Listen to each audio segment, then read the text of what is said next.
Halo guys, hari ini kita akan membacakan cerita berjudul, Suara yang Mengejar. Oke, mari kita langsung ke ceritanya.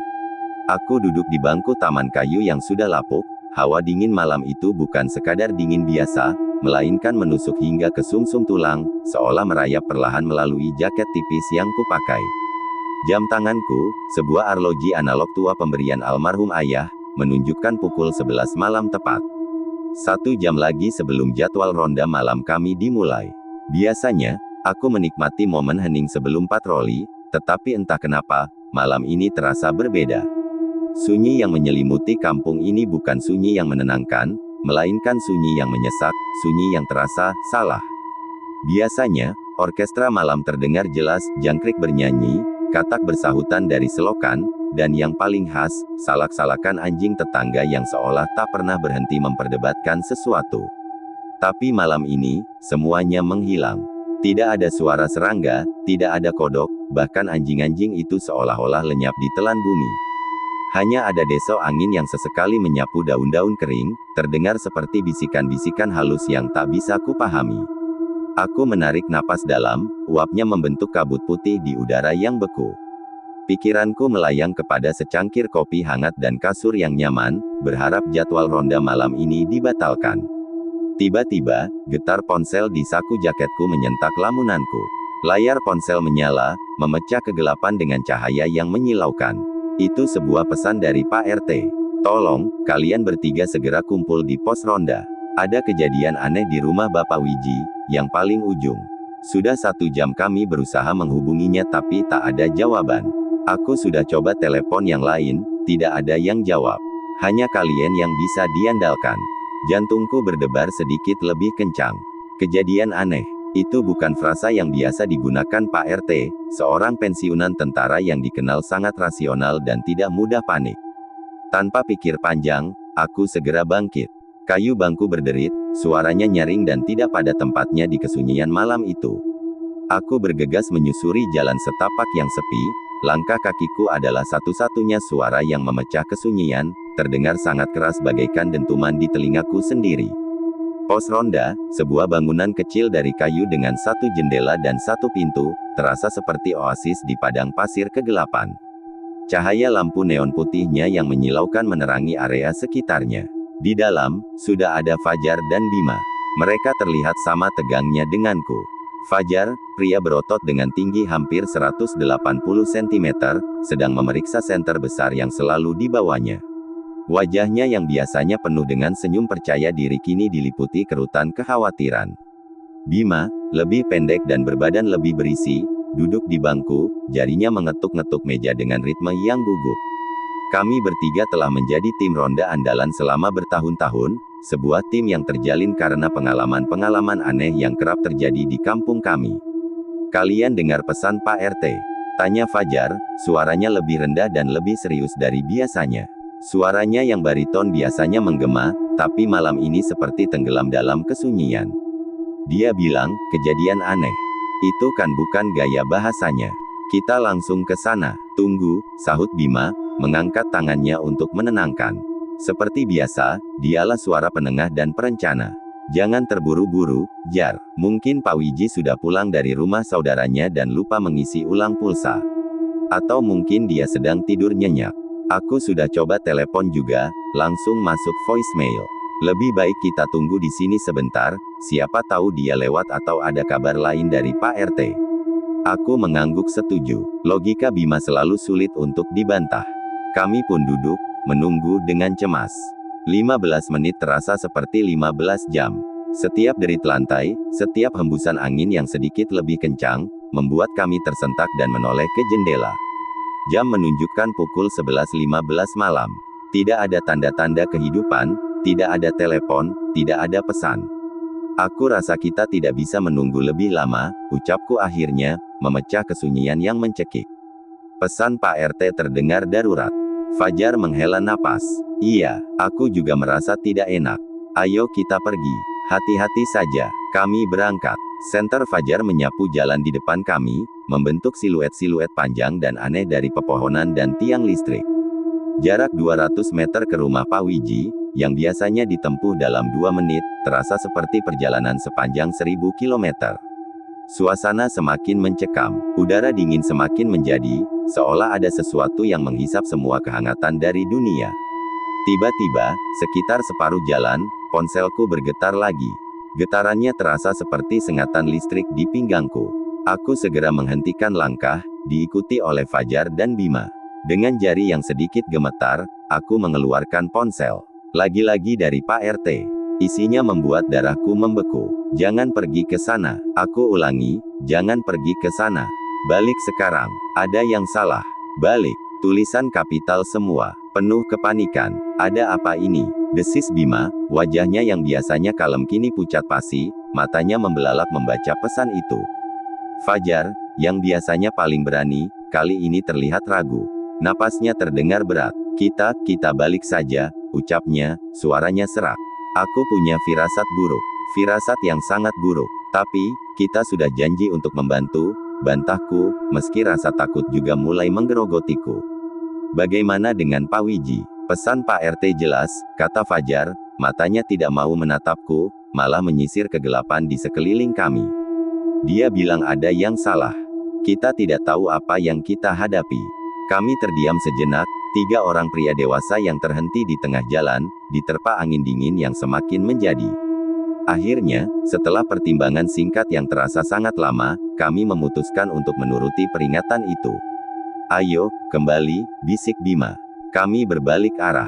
Langkah kami sekarang lebih cepat, hampir berlari kecil. Dan itulah saatnya kami mendengarnya. Srek, srek, srek. Suara itu samar pada awalnya, tertutup oleh angin. Tapi kemudian semakin jelas.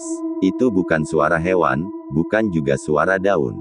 Itu adalah suara yang sangat tidak wajar, seperti seseorang, atau sesuatu, dengan anggota badan yang kaku, sedang menggeser sesuatu yang berat di atas permukaan aspal. Dan suara itu berasal dari belakang kami. Kami membeku. Darah seolah berhenti mengalir di pembuluh kami. Perlahan, sangat perlahan, kami menoleh ke belakang hampir secara bersamaan. Senter Fajar berayun liar, menyoroti jalanan yang kosong. Tidak ada apa-apa, hanya kegelapan yang disinai lingkaran cahaya putih. Kalian dengar itu? Tanya Bima, suaranya bergetar nyaris tidak terdengar. Wajahnya sudah tidak berwarna. Aku hanya bisa mengangguk, mulutku terlalu kering untuk berbicara. Fajar juga mengangguk, tangannya mencengkeram senter dengan kencang hingga buku-buku jarinya memutih. Srek, srekkkk, srekkkk. Suara itu kembali, sekarang lebih cepat, lebih dekat, dan lebih bersemangat. Seolah-olah sesuatu yang tadinya bergerak lambat, sekarang mulai mengejar. Lari, teriak Fajar, dan itu adalah satu-satunya kata yang kami butuhkan. Kami berlari secepat yang kami bisa, jantung berdebar kencang bagaikan drum perang di dalam dada. Napas kami membentuk awan putih yang langsung tertinggal di belakang. Suara itu tidak berhenti, itu mengikuti kami, dengan kecepatan yang mengerikan, selalu tepat di belakang, selalu hampir menyentuh tumit kami. Aku tidak berani menoleh lagi. Aku bisa merasakannya, sebuah kehadiran dingin, sebuah niat jahat yang nyata, memburu kami. Pos ronda akhirnya terlihat, cahayanya bagaikan mercusuar penyelamat. Dengan tenaga terakhir, kami memburu pintunya, berhamburan masuk, dan Fajar langsung membantingnya tertutup. Kami menguncinya, dan untuk berjaga-jaga, kami mendorong sebuah lemari kecil untuk menahan pintu. Kami terjatuh ke lantai, terengah-engah, berkeringat dingin. Kami bersembunyi di balik meja kayu besar yang biasa untuk main kartu, berusaha menenangkan detak jantung yang rasanya ingin keluar dari dada. Ada apa itu, Jar? Bisikku, suaraku parau. Aku tidak tahu, jawab Fajar, kepalanya tertunduk di antara lututnya.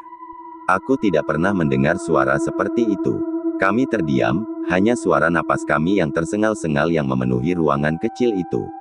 Kami mendengarkan dengan tajam. Tidak ada suara lagi, hanya desau angin di luar. Selama beberapa menit yang terasa seperti abadi, tidak ada yang terjadi. Perlahan-lahan, rasa panik mulai mereda, digantikan oleh rasa malu dan penasaran. Apakah dia pergi? Bisik Bima. Sepertinya iya, jawab Fajar, memberanikan diri untuk mengintip dari balik jendela. Tidak ada apa-apa. Kami perlahan-lahan keluar dari persembunyian, tubuh masih gemetaran. Kami saling memandang, mencoba mencari penjelasan logis namun tidak menemukannya. Tok, tok, tok. Kami melompat. Suara itu berasal dari pintu. Ketukan yang pelan, hampir seperti anak kecil, tapi teratur dan penuh kesadaran. Kami saling pandang, mata kami membelalak. Siapa yang bisa berada di luar pada jam segini setelah kejadian tadi? Jangan dibuka, bisik Bima, wajahnya kembali pucat. Siapapun itu, bukan hal yang normal. Fajar mengangguk, tangannya sudah memegang sebuah tongkat pemukul yang selalu disimpannya di pos ronda. Tok, tok, tok. Ketukan itu semakin kencang. Bukan ketukan orang yang meminta tolong, tapi ketukan yang penuh tekanan, seperti sebuah perintah, sebuah tantangan. Bima, yang biasanya paling tenang, mulai terisak ketakutan. Kami kembali bersembunyi di balik meja, berharap orang itu pergi. Ketukan itu berhenti tiba-tiba. Keheningan kembali. Kami menghela napas lega, berpikir mungkin itu hanya angin atau imajinasi kami. Crash. Suara kaca pecah menyambar telinga kami. Jendela di belakang kami, yang tadi ditutupi gorden, sekarang hancur. Angin dingin berembus masuk dengan bebas, membawa serta serpihan kaca dan membuyarkan semua rasa aman yang tersisa. Dengan jantung yang berdebar kencang, kami memutar badan, hampir tidak berani untuk melihat. Dan di sana, membingkai dirinya di antara pecahan kaca jendela, adalah sebuah sosok.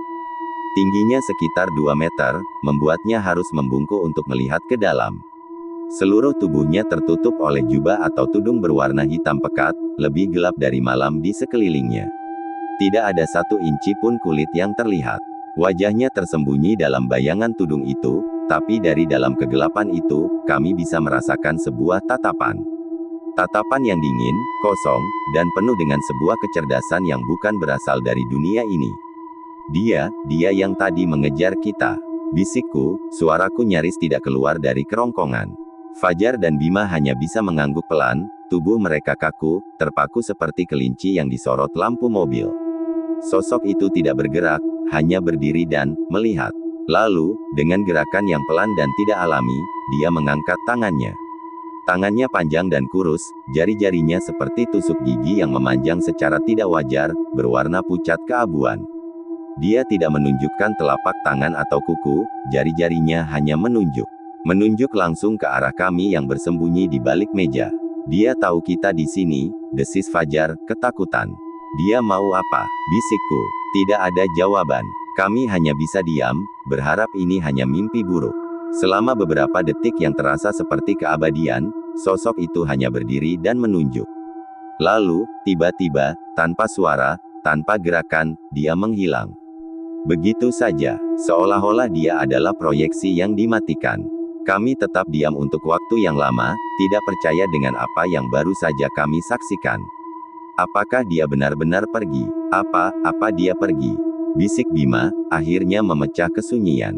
Dengan sangat hati-hati, kami memberanikan diri untuk keluar. Fajar mendekati jendela yang pecah, tongkatnya diacungkan. Dia mengintip ke kiri dan kanan. Tidak ada, lapornya, suaranya masih gemetar. Dia hilang. Kami menghela napas lega, tapi ketegangan tidak juga pergi. Kami membersihkan pecahan kaca dan menutupi jendela yang rusak dengan kardus dan selotip. Kami memutuskan untuk tidak pulang. Tidur di pos ronda adalah pilihan yang paling aman, atau setidaknya, itulah yang kami pikirkan. Kami mencoba untuk tidur, berbaring di atas tikar tipis, tetapi sia-sia. Setiap mata tertutup, kami melihat sosok hitam itu dan mendengar suara srek-anya. Lampu tetap kami nyalakan, berharap cahaya bisa mengusir semua kegelapan dan ketakutan. Tepat saat jam dinding tua di pos ronda menunjukkan pukul 12 malam, suara ketukan kembali terdengar di pintu. Tok, tok, tok. Kali ini, ketukannya lemah, seperti ketukan orang yang kelelahan atau sekarat. Kami saling pandang. Rasa takut masih ada, tapi kami sudah lelah. Lelah dikejar-kejar, lelah ketakutan, lelah dengan semua keanehan ini. Dengan pandangan yang sepakat, Fajar berjalan ke pintu, tongkat masih di tangannya. Aku dan Bima berdiri di belakangnya, siap untuk hal apapun. Dia membuka kunci dan menarik pintu perlahan. Dan di luar, berdiri Pak RT. Tapi bukan Pak RT yang kami kenal. Wajahnya pucat seperti mayat, matanya kosong dan merah seperti orang yang tidak tidur berhari-hari. Bibirnya bergetar, dan seluruh tubuhnya gemetaran. Dia terlihat 10 tahun lebih tua. "Pak RT, ada apa?" tanyaku, menahan lengannya yang dingin.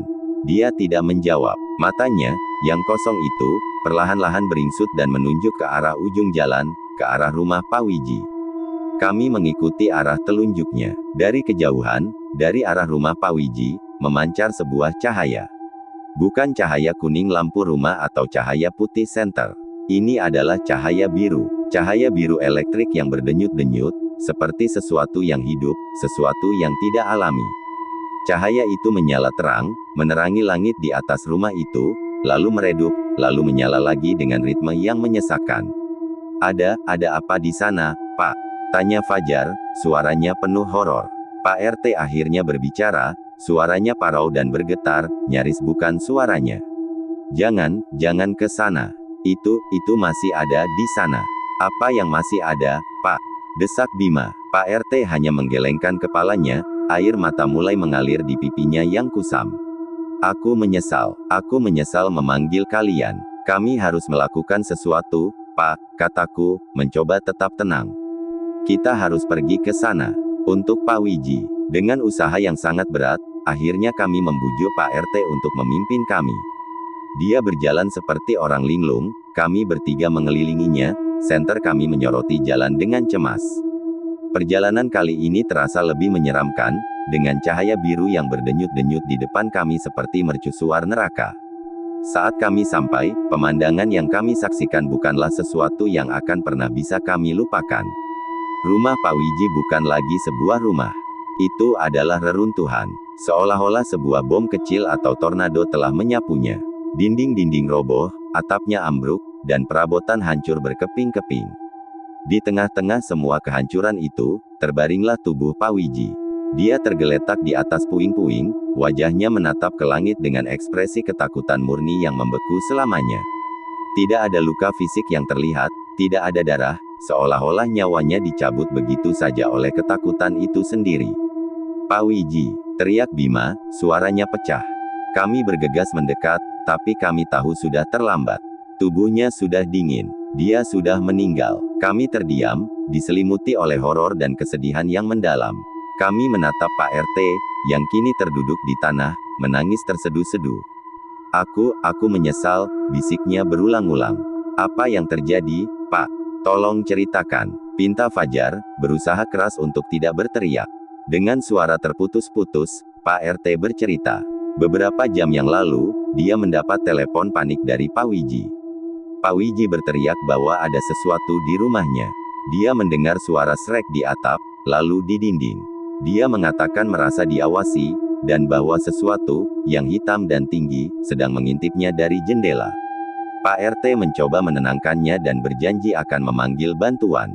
Dia mencoba menelepon semua warga, termasuk kami. Hanya kami yang diangkat. Karena khawatir, dia mengirim pesan pertama. Tak lama setelah kami berangkat, dia mendapat telepon lagi dari Pak Wiji. Kali ini, isinya hanya jeritan panjang, diikuti oleh suara gemeretak, dan kemudian suara srek yang sama yang kami dengar, sebelum telepon itu putus. Itulah saat dia mengirim pesan kedua yang panik itu, berusaha menghentikan kami. Jadi, makhluk itulah yang membunuhnya. Tanyaku, suaraku bergetar. Pak RT tidak menjawab. Dia hanya menatap kosong ke arah tubuh Pak Wiji, menggeleng-gelengkan kepalanya pelan. Aku tidak tahu apa itu. Kami memanggil polisi. Mereka datang, memeriksa TKP dengan cermat. Wajah mereka bingung. Tidak ada tanda-tanda forced entry, tidak ada jejak kaki aneh selain kami, tidak ada bukti perkelahian, tidak ada racun. Kematian Pak Wiji dinyatakan sebagai serangan jantung, disebabkan oleh ketakutan ekstrim yang tidak diketahui asalnya. Laporan resminya menyimpulkan, penyebab alamiah. Rumah yang hancur, struktur yang rapuh, dan, kebetulan, mereka tidak melihat cahaya biru itu. Hanya kami dan Pak RT yang melihatnya. Kami kembali ke pos ronda saat fajar menyingsung, membawa serta trauma yang dalam. Sejak malam itu, segalanya berubah. Kami tidak pernah lagi melakukan ronda malam. Kampung itu semakin sunyi, semakin dingin. Dan setiap malam, tepat pada pukul 11, suara itu kembali. Srek, srek, srek. Kadang disertai dengan bayangan tinggi yang melintas cepat di jendela. Kadang disertai dengan ketukan lemah di pintu. Kami tahu itu belum berakhir. Makhluk itu masih ada di sini. Mungkin hanya menunggu. Mungkin hanya mengingatkan kami bahwa dia masih ada. Kami hanya berharap, suatu hari nanti, semua ini akan berakhir. Tapi di lubuk hati kami yang paling dalam, kami tahu, beberapa horor sekali datang, akan tinggal selamanya.